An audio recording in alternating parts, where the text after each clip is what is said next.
দর্শক আসসালামু আলাইকুম। দর্শক, আমরা জাতি হিসেবে এমন একটি জাতি যে কিনা অন্যের সমালোচনা করতে খুব পছন্দ করি। নিজের যতই দোষ থাকুক না কেন সেটা আমরা কিন্তু দেখি না, আমরা অন্যের সমালোচনা করতে খুব আনন্দ পাই।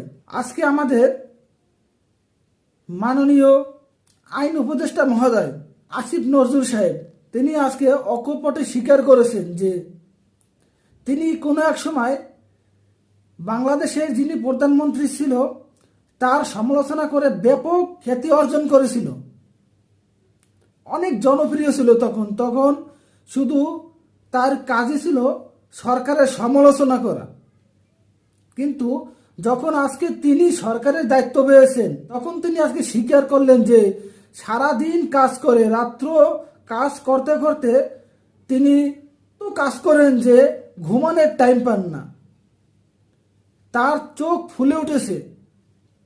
কিন্তু তারপরও তিনি আজকে মানুষের উৎসাহ পান না, প্রশংসা পান না, তিনি শুধু গালিগালাজ শোনেন।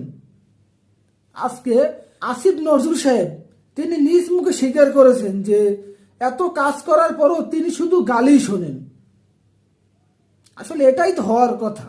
যখন আপনি সমালোচনার যে বিষয় আছে সেটার সমালোচনা করবেন, কিন্তু যে বিষয়টি সমালোচনার করার কথা না, প্রশংসা করার কথা, সেটারও প্রশংসা না করে উল্টো সমালোচনাই করবেন, ঠিক আপনার সাথেই ওটা হবে।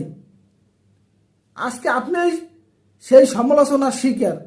আপনি আজকে স্বীকার করতেছেন যে আপনি সারা রাত কাজ করেন, কাজ করতে করতে আপনার চোখ ফুলিয়ে ফেলেছেন, কিন্তু তারপরও আপনি মানুষের গালি শোনেন, কেউ আপনাকে প্রশংসা করে না।